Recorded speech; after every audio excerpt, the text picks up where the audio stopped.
This video is for educational purpose. Everything you will listen in this video is taken from internet or any book or any documentary which is available for public. हम सभी अपनी जिंदगी में थोड़ा बहुत झूठ बोलते ही हैं, पर कभी कभी ये झूठ जिंदगी पर भारी पड़ जाते हैं, जिसकी कीमत जान देकर चुकानी पड़ती है। कुछ ऐसी ही है आज की कहानी। प्रयागराज, जिसे कभी इलाहाबाद कहा जाता था, यहाँ की दरभंगा कॉलोनी में एक पुराना बंगला है, गुलाटी बंगला। ये एक सुनसान बंगला जो ज्यादातर खाली ही रहता था। इसके मालिक कहीं और रहते थे। यहाँ इस बंगले में यूं ही खामोशी और सन्नाटा छाया रहता था। 17 अप्रैल 2012 को अचानक इसके आसपास हलचल होने लगी, जब इस बंगले के बाहर भारी भीड़ इकट्ठा हो गई। इस भीड़ में यूपी पुलिस और मुंबई पुलिस की टीम के साथ फॉरेंसिक टीम और कुछ मजदूर भी थे। बंगले का मेन गेट खोला गया, सभी टीम बंगले में दाखिल हुई और वहां तेजी से सर्च ऑपरेशन शुरू हुआ। कुछ ही देर में पुलिस मजदूरों को अंदर बुलाती है और एक खास जगह पर खुदाई करने को कहती है। ये उस उजाड़ वीरान बंगले में बना एक सेप्टिक टैंक था। थोड़ी देर की खुदाई के बाद ही पुलिस को वो चीज मिल जाती है जिसकी उन्हें तलाश थी। मजदूरों ने जब उस चीज को बाहर निकाला तो सब बुरी तरह से चौंक गए। वो एक लाश थी और चौंकाने वाली बात ये थी कि उस लाश का सिर ही नहीं था। वो एक लड़की की सिर कटी लाश थी। एक लड़की की तलाश में मुंबई पुलिस इलाहाबाद पहुंची थी और यूपी पुलिस उनकी मदद कर रही थी। पर अब इस सिर कटी लाश को देखने के बाद पुलिस भी कंफ्यूज थी कि आखिर ये लाश उसी लड़की की है भी या नहीं।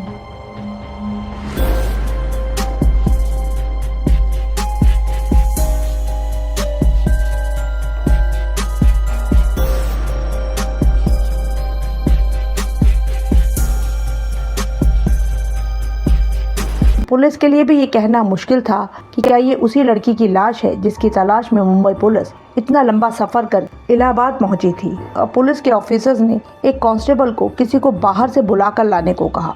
कांस्टेबल बंगले के बाहर पुलिस वैन में बैठे एक लड़के और लड़की को बुलाकर लेकर आया। ये थे अमित जायसवाल और प्रीति सुरेन। अंदर पुलिस ऑफिसर ने पूछा, ये एक लाश तो मिली है, पर इसका सिर कहाँ है? पहले वो दोनों इधर उधर की कहानी सुनाते रहे, पर जब पुलिस ने सख्ती दिखाई तो उस लड़के ने कहा कि मैं आपको बताता हूँ कि इस लाश का सर कहाँ है। अब पुलिस की एक टीम उन दोनों को लेकर लड़के के बताए रास्ते पर वाराणसी की तरफ निकल पड़ती है। ये दोनों गाड़ी में पुलिस वालों को रास्ता बताते हुए जा रहे थे और पुलिस की गाड़ी उन्हीं सड़कों से गुजरती जा रही थी। ये सफर करीब 4 घंटे से भी ज्यादा का था। आखिरकार वाराणसी से पहले एक सुनसान सड़क के किनारे पर उन्होंने गाड़ी रुकवाई और पुलिस को बताया कि उन्होंने लाश का सर इसी सड़क के किनारे थैले में रखकर फेंक दिया था। अब तुरंत वहां तलाशी शुरू की जाती है।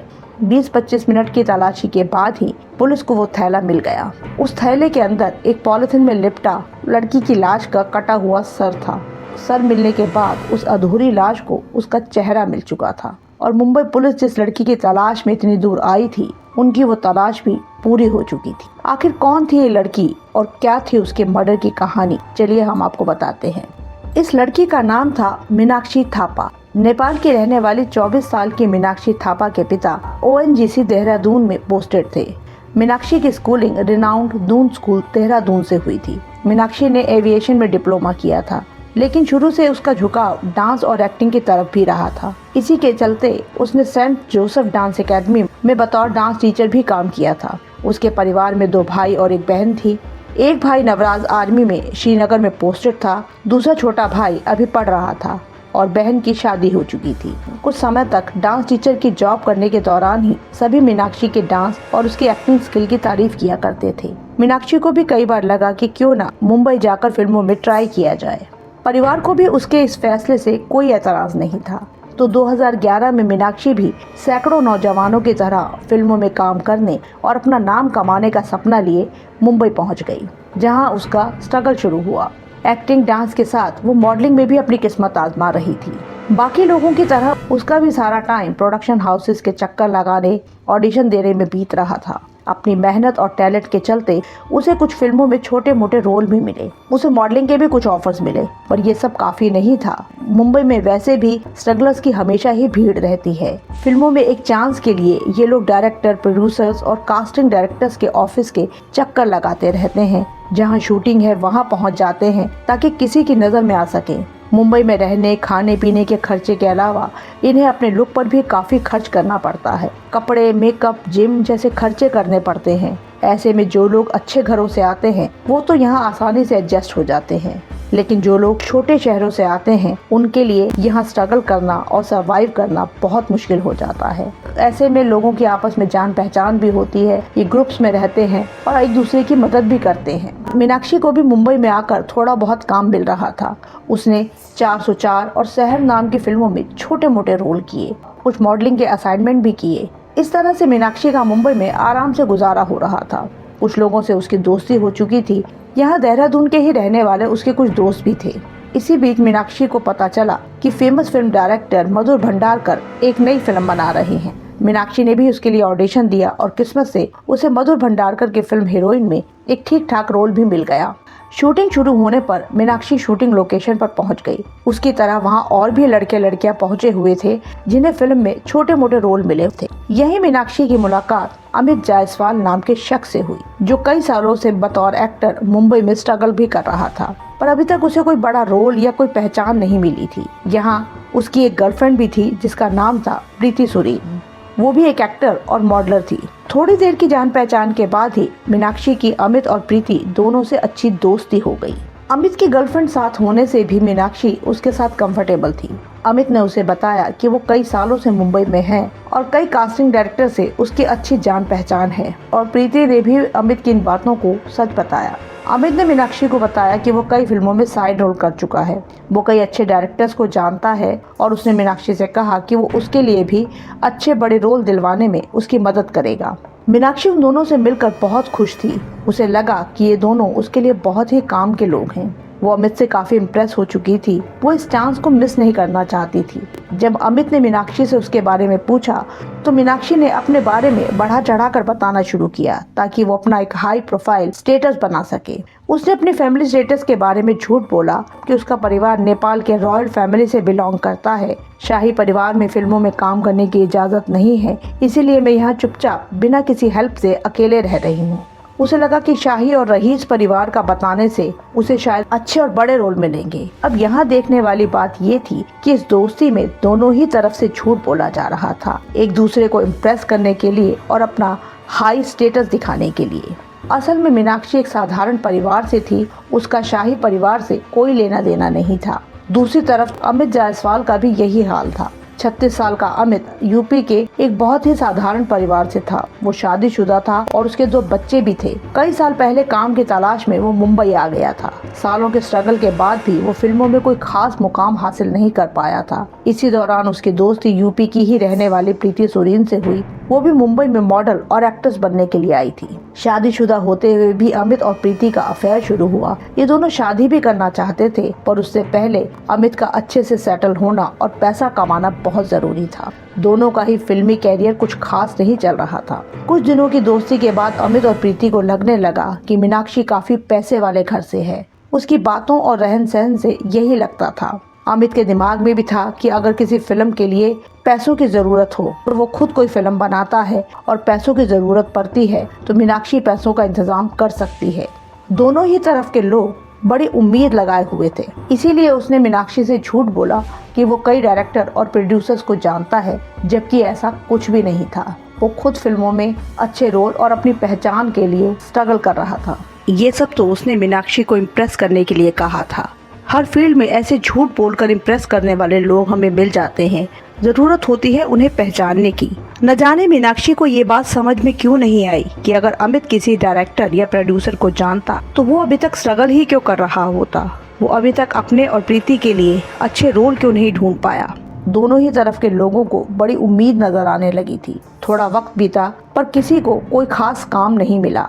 मीनाक्षी बार बार अमित को किसी बड़े डायरेक्टर या प्रोड्यूसर से मिलवाने के लिए कहती, पर ऐसा हो नहीं पा रहा था क्योंकि अमित के हाथ में तो कुछ था ही नहीं। अमित और प्रीति खुद काम की तंगी से जूझ रहे थे। काम की तलाश में सारा दिन इधर उधर चक्कर लगाना पड़ता है। कास्टिंग डायरेक्टर्स को पैसे देने पड़ते हैं। इसके अलावा रहना, खाना पीना, एक्टिंग, डांस क्लासेस के खर्चे। इसीलिए मुंबई जैसे शहर में लंबे समय तक बिना पैसों के टिके रहना बहुत मुश्किल हो जाता है, बशर्ते आपकी किस्मत बहुत अच्छी हो या आपको जल्दी अच्छा काम या पहचान मिल जाए। पर किस्मत के मारे अमित और प्रीति पैसों की ऐसी ही तंगी का सामना कर रहे थे। अमित को तो अपने घर भी पैसे भेजने होते थे, जो अब बहुत मुश्किल होता जा रहा था। 12 मार्च 2012 को अमित ने मीनाक्षी से कहा कि एक भोजपुरी फिल्म में मेन लीड रोल के लिए तुम्हारे लिए बात की है। अगर तुम इसके लिए राजी हो तो जल्दी ही हमें यूपी के लिए निकलना होगा, जहाँ प्रोडक्शन कंपनी का ऑफिस भी है और वहीं सारी शूटिंग होगी। मीनाक्षी बॉलीवुड में नाम कमाना चाहती थी, पर अभी तक कुछ हुआ नहीं था। अब भोजपुरी फिल्म में मेन लीड रोल मिलने की बात से वो खुश थी कि चलो ऐसे ही शुरुआत सही। वैसे नेपाल में भी भोजपुरी फिल्में काफी पसंद की जाती हैं। मीनाक्षी के हाँ कहने के बाद 13 मार्च 2012 को मुंबई से ट्रेन पकड़कर ये तीनों इलाहाबाद के लिए निकल पड़े। उस वक्त मीनाक्षी का एक दोस्त भी उसे छोड़ने के लिए रेलवे स्टेशन तक आया था। मुंबई में रहते हुए मीनाक्षी की डेली अपनी माँ से फोन पर बात होती थी। मीनाक्षी ने माँ को अमित और प्रीति के बारे में भी बताया हुआ था। 14 मार्च को भी उसने अपनी माँ को यूपी पहुँचने के बारे में बताया था। इलाहाबाद पहुंचकर अमित और प्रीति मीनाक्षी को लेकर दरभंगा कॉलोनी के गुलाटी बंगले में पहुंचे। प्रीति के फादर इस बंगले के केयर टेकर थे, पर इस वक्त वो अपने गांव गए हुए थे और ये बात प्रीति और अमित को पता थी। इसीलिए ये दोनों मीनाक्षी के साथ यहाँ पहुँच गए थे, क्योंकि वहाँ असल में कोई शूटिंग थी ही नहीं। दरअसल ये मीनाक्षी की किडनैपिंग का प्लान था, जिसे अमित और प्रीति ने मिलकर बनाया था। उनका इरादा मीनाक्षी को किडनैप करके उसके घर वालों से फिरौती के तौर पर बड़ी रकम मांगना था, और यहाँ तो मीनाक्षी आसानी से उनके जाल में फंसकर यूपी तक आ गई थी।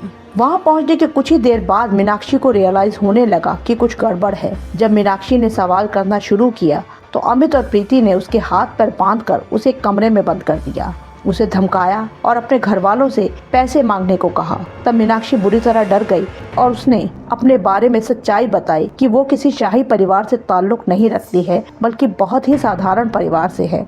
अमित और प्रीति की असलियत तो मीनाक्षी के सामने आ ही चुकी थी, पर जैसे ही मीनाक्षी की ये सच्चाई उन दोनों के सामने आई, वो बुरी तरह से शॉक्ड हो गए। उनका पूरा प्लान फेल हो चुका था। अमित गुस्से से पागल हो चुका था। उसने मीनाक्षी के साथ मारपीट शुरू कर दी। तब बुरी तरह से डरी हुई मीनाक्षी ने अपना मोबाइल फोन और एटीएम कार्ड उनके हवाले कर दिया और उन्हें कार्ड का पिन नंबर भी बता दिया, जिसके बाद अमित ने जाकर उसके अकाउंट से सारा पैसा निकाल लिया। पर वो काफी नहीं था, उनका प्लान फेल हो चुका था। अब ऐसे में अगर वो मीनाक्षी को छोड़ देते तो वो सबको बता सकती थी और पुलिस के पास जा सकती थी। इसीलिए अमित ने 15 मार्च की रात को ही मीनाक्षी की गला दबाकर हत्या कर दी, जिसमें प्रीति ने भी उसकी मदद की। अब उसकी बॉडी को ठिकाने लगाना था। अगली सुबह ये मार्केट से एक बड़ा सा चाकू खरीद के लाए और इन दोनों ने मिलकर मीनाक्षी का सर धड़ से अलग कर दिया। सिर को पॉलिथीन में लपेटकर एक थैले में डाल दिया और बॉडी को उसी गुलाटी बंगले के सेप्टिक टैंक में डालकर उसे मिट्टी से भर दिया। मीनाक्षी की हत्या करने के बाद इनका प्लान उसके घर वालों से फिरौती की रकम मांगना था। 17 मार्च को इन्होंने मीनाक्षी की मां के फोन पर एक मैसेज भेजा कि तुम्हारी बेटी हमारे कब्जे में है, अगर उसकी सलामती चाहते हो तो 15 लाख रुपए का इंतजाम करो। उधर करिश्मा की मां बहुत परेशान थी। 14 मार्च के बाद उनकी बेटी से बात नहीं हो पाई थी। उन्होंने आर्मी में पोस्टेड अपने बेटे को भी ये बात बताई। 15-16 मार्च को भी सभी मीनाक्षी का फोन ट्राई करते रहे, पर कोई जवाब नहीं आया। एक बार को उन्हें लगा कि शायद मीनाक्षी शूटिंग में बिजी होगी या दूर दराज के एरिया में मोबाइल सिग्नल नहीं होगा। लेकिन इसी बीच 17 मार्च को आए इस मैसेज के बाद माँ बहुत परेशान हो उठी। वो बुरी तरह से घबराई हुई थी कि 10 मिनट बाद ही एक दूसरा मैसेज भी उनके फोन पर आता है, जिसमें लिखा था कि अगर तुमने पुलिस को खबर करने की कोशिश की तो तुम्हारी बेटी की एडल्ट फिल्म बनाकर उसे इंटरनेट पर वायरल कर देंगे। अब इस दूसरे मैसेज के बाद तो माँ की हालत और भी खराब थी। उन्होंने फौरन अपने बेटे नवराज को ये बात बताई। नवराज ने मुंबई में मीनाक्षी के दोस्तों से बात की। वो दोस्त भी मीनाक्षी से कांटेक्ट न होने की वजह से परेशान थे। तब भाई के कहने पर उनके दोस्त ने अंबोली पुलिस स्टेशन में मीनाक्षी की मिसिंग की कंप्लेंट लिखवा दी। भाई मुंबई के लिए निकला। उधर अमित और प्रीति ने माँ के फोन पर मैसेज के साथ पैसे ट्रांसफर करने के लिए अकाउंट नंबर भी दिया था। माँ को बेटी की सलामती की चिंता थी। तब माँ ने किसी तरह 60,000 रुपए का इंतजाम किया और उस अकाउंट नंबर पर ट्रांसफर भी कर दिए। तब तक मीनाक्षी का भाई भी मुंबई पहुंच गया। पुलिस, जो अभी तक मीनाक्षी को मुंबई में ही तलाश कर रही थी, फिरौती के लिए आए इन मैसेजेस के बारे में जानकर पुलिस के भी होश उड़ गए। मीनाक्षी के दोस्त ने पुलिस को बताया था कि वो अमित और प्रीति नाम के 2 लोगों के साथ यूपी में किसी फिल्म की शूटिंग के लिए गई थी और वो खुद उसे रेलवे स्टेशन छोड़कर आया था। पुलिस अमित और प्रीति की तलाश में मुंबई में उनके घर तक गई, पर वहाँ वो नहीं मिले। उनके दोस्तों से यूपी में उनके घर का पता भी मिला, पर वो दोनों वहाँ भी नहीं थे। अब पुलिस का शक इन दोनों पर गहराता जा रहा था।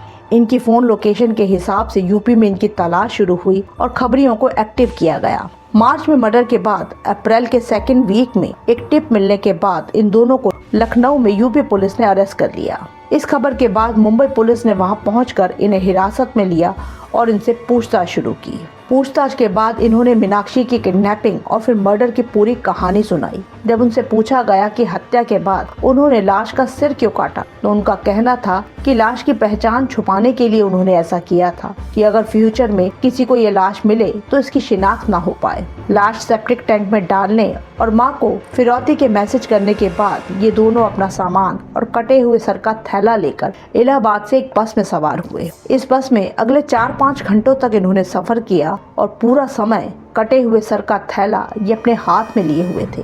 अब आप सोच के देखिए कि ये दोनों जो आदतन अपराधी नहीं थे, बिना डरे कटे हुए सर का थैला लिए बस में यूं ही बैठे रहे और किसी को इन पर शक भी नहीं हुआ। थोड़ा अंधेरा होने के बाद वाराणसी से पहले एक सुनसान अंधेरी सड़क देखकर इन्होंने बस रुकवाई और ये वहां उतर गए। बस के जाने के बाद इन्होंने सड़क किनारे घास में ही वो थैला दूर उछाल कर फेंक दिया। इसके बाद ये एक दूसरी बस पकड़कर दोनों लखनऊ निकल गए। माँ के भेजे हुए पैसे भी इन्होंने बाद में एटीएम से निकाल लिए। इनकी कहानी सुनकर पुलिस भी हैरान थी कि ये कोई आदतन शातिर अपराधी नहीं थे। अपने पहले ही क्राइम में जिस क्रुएल्टी को इन दोनों ने अंजाम दिया उसने सभी को चौंका दिया। फिर इन दोनों की निशानदेही पर ही 17 अप्रैल 2012 को मीनाक्षी की लाश और उसके कटे हुए सर को बरामद किया गया। एक उभरती हुई एक्ट्रेस के इस किडनैपिंग और ब्रूटल मर्डर से पूरे मुंबई में भी सभी सकते में थे। कुछ का कहना था कि अगर मीनाक्षी अपने बारे में झूठ नहीं बोलती तो शायद उसके साथ ये सब नहीं होता, पर पुलिस का कहना था कि अमित और प्रीति पैसों की तंगी से जूझ रहे थे। अपनी जरूरत को पूरा करने के लिए अगर मीनाक्षी नहीं होती तो वो किसी और को भी अपना शिकार बना सकते थे, पर बदकिस्मती से ये सब मीनाक्षी के साथ हुआ और अपने झूठ के चक्कर में वो अमित और प्रीति का निशाना बन गई। अमित जायसवाल और प्रीति सुरीन पर मीनाक्षी के किडनैपिंग, जबरन वसूली और मर्डर के चार्ज लगे। 2018 में इस केस को बहुत ही ब्रूटल बताते हुए मुंबई की सेशन कोर्ट ने अमित जायसवाल और प्रीति सुरेन को उम्र कैद की सजा सुनाई है। अगर आपको हमारा काम पसंद आ रहा है तो वीडियो को लाइक और चैनल को सब्सक्राइब जरूर कर लें। मिलते हैं नेक्स्ट वीडियो में।